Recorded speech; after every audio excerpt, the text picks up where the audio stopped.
And I hope he's ready. He's doing lots of different things. He's a very busy man, is our Mayor, Dubbo Mayor, Matthew Dickerson. Good morning to you. I was just fiddling with your microphone, but that sounds like the right level there, I hope. 222, test, test, test. Sounds good to me. I sound great. Yeah, good, well done. How are you going? Do things start to slow down in council as Christmas nears closer? Yes and no. I have been flat out with school award nights, which are quite enjoyable. You get around to all the schools, you see lots of kids winning lots of awards. It's not quite the same as when you're a parent because you don't really know the kids, don't really know any of the kids in the class like you do when it's your own child up there. But that's usually pretty busy and there's lots of functions to go to. Of course, we had our councillor Christmas function last night. We had the 10 councillors along and we played disc golf. Disc golf. Disc golf, Now, yeah. I've spoken about with Lana from council about disc golf before. I've seen the photo, Mr. Mayor. Can I say the amount of times you wear shorts probably needs to be less. You need your sunglasses on, even when it's a photo. What is disc golf? Paint the picture for us. Disc golf is just like normal golf, except you don't have a little white ball and golf clubs, you have a frisbee. Frisbee. So, and they have different frisbee. You've got a driver, you've got a mid-range frisbee, you've got a putter frisbee, and people sometimes go past down around Sandy Beach of Trackariley and they see these strange little cages. It looks like something out of a sci-fi film. It does. And people often ask me about them and said, are they bird watering areas or are they some scientific experiment? But they're the holes that you putt, in inverted commas, into. You throw the disc into that and it has to be caught in the little cage. You've got chains and it has to be caught in there. So I thought it'd be good to do something with the councillors that was a bit different. And I can pretty much guarantee that none of the councillors had played disc golf before. I know you're a passionate man. I know you're a competitive man, Matthew Dickerson. Did you play to win? Yes. Oh, of course, of course. we paired, I actually put them all in pairs. We combined the oldest and youngest councillor and the second oldest and second youngest to try and make it as fair and even as possible. So it was you and one of the youngest, was it? Yes, that's right. I grabbed the most athletic and strongest and fittest looking. So essentially we paired up, went around, played in pairs. So you play at Ambrose. So essentially take the best drive, take the best next shot, etc. Yep. And I promised councillors that what happens in Vegas stays in Vegas. So I won't talk about the results, but I didn't win, so I can mention that much at least. But we had some prizes there for them, gave out the prizes. So thanks to the Dubbo Disc Golf, we had 3 of the committee members from Dubbo Disc Golf Committee that came along just to show us what to do because we had no idea. And they lent us some frisbees, obviously, to play the game. But it was quite enjoyable. It was a 1.5 kilometre walk. It took about an hour to play 9 holes. Quite pleasant, down there on the riverbank. And then we had a barbecue afterwards. My darling wife got stuck with a job and 2 of my kids who were home from uni got stuck with a job of cooking the barbecue and getting all that ready for everyone. But that was really nice. And then sitting down there as the sun set over that Sandy Beach area, the river just nearby. Yeah, it was quite nice until the Mozzies came along. Now, I've been in town for nearly 5 weeks. I am what you'd call a long-term local, obviously, but there's a new resident guide that the council has put out recently. I love this. What a great, a great thing for people to pick up when they move to town, but also for tourists. Well, that's exactly right. A few things that's used for, and I did bring in one for you this morning because I know you are almost new, 5 weeks old now. We'll call you almost a local. So there's a few things in there. And the idea here is that you've got things that you need to do when you move to a new community. For example, sport. You might want to get your kids going in some sort of sport. You might want to play sport yourself. You might want to find some service clubs. Where do you go to do shopping? A whole range of things.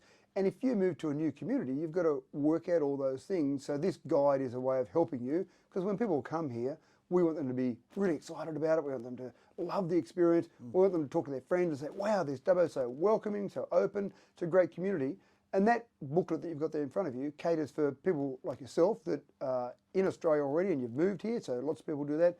But we also have a lot of people that come from overseas. And so that's probably a bit harder to get in the realm of things. What sort of service clubs have you got here? Where do you go and do your shopping? Just the range of sports that might be played in a different community. So that's important. But it's also a marketing tool. So when we do have people contact us, which we do on a regular basis from out of our area and say, I want to move to this area, then what do we do? How do we go when we get there? What's the place look like? So that guide we send out to people as well. So we've been doing this now for about 10 years at least that I can remember. Certainly during my last time as mayor, we were doing it then. So I think I'd have to find it exactly, but it's been going for a while, but it is a really good marketing tool. How far and wide do these booklets go? Well, people do contact us from all over the nation. People contact us from all over the world and ask about Dubbo. So that does go literally all over the world. The other thing we do, which you'll be invited along to, of course, when we do the next one, which I think is scheduled for February, is we do new residents nights. About 3-4 times a year, we just have a little function, open it up for anyone that's moved to Dubbo in that last time frame and say, come along, we'll give you a few free drinks, maybe a few nibblies, but just welcome you to Dubbo officially. But also, again, we have some of those sporting clubs, service clubs, those type of things, so you can get to know those groups. And it's just interesting for people to meet other people. We normally have probably 80, 100 people come along to those. So they're really, really quite a nice feeling. And people say to me afterwards, gee, this is so welcoming, because we want to do that. We want to make sure people are welcome when they come. I know that, and this is a credit to not just you, but all Dubbo Council and those involved in tourism in the region as well. It isn't just coming along to the zoo, to the old Dubbo jail and staying for a day. It's the goal is to get them to stay longer. And that's just not from a financial point of view, but also there's quite a warm sort of feeling behind that, is to get people to come to Dubbo, love Dubbo, stay a couple of days longer. Well, it always is the objective. Any tourism operator will talk about trying to keep people there, the dwell time they might have in their operation, the dwell time they might have in their city. So you're exactly right. All the things we do, we keep improving things like the old Dubbo jail. Obviously the zoo keeps improving things there. Our Royal Flying Doctor Service experience is a new experience out there, visitor experience. And so all those things, we want to keep them in Dubbo. And it is, you're right, it is partly financial.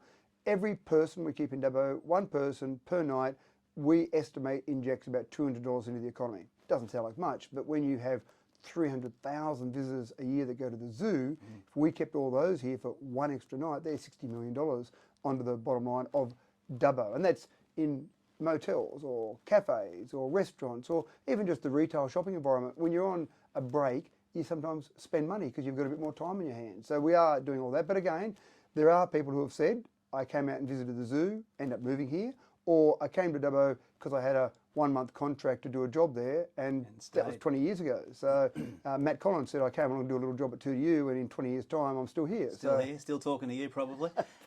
We had Dr. Vijay Pandya on the show yesterday. He's just been recognised for his long service to the medical industry, 39 years in Dubbo. Yeah, wow. Here's a guy that was born in Uganda, came to Australia as a teenager with his father, who was a teacher here, became a doctor in Dubbo, nearly been here 4 decades. It's a great story. Yeah, that's right. And I'm sure there's so much of that here in Dubbo. That's right. There are so many of those, and we are seeing that difference now. 18.8% of our population, Matt, were born overseas. So that's a significant multicultural, and it's actually a different flavour. If you go back 2 censuses ago, censuses, so we go back 2 of those ago, and you saw that the #1 overseas born area was England, #2 was probably New Zealand at that stage, so similar countries to us. But now when you look at that, you find that India, Nepal, Bangladesh, a whole variety of these countries that are different, and those different cultures, I think, add to what we've got in Dubbo. We should be very proud of that, that's for sure. Matthew Dickerson, Dubbo Meg, so great to chat to you, as it is every week. You really liked my Christmas joke before, but apparently you've got a better one to wrap us up. Oh, look, my favourite is just the horse walks into a bar. The barman says, why the long face? Boom, boom. Thank you, Mr. Mayor. Enjoy your day. It's 2 to you.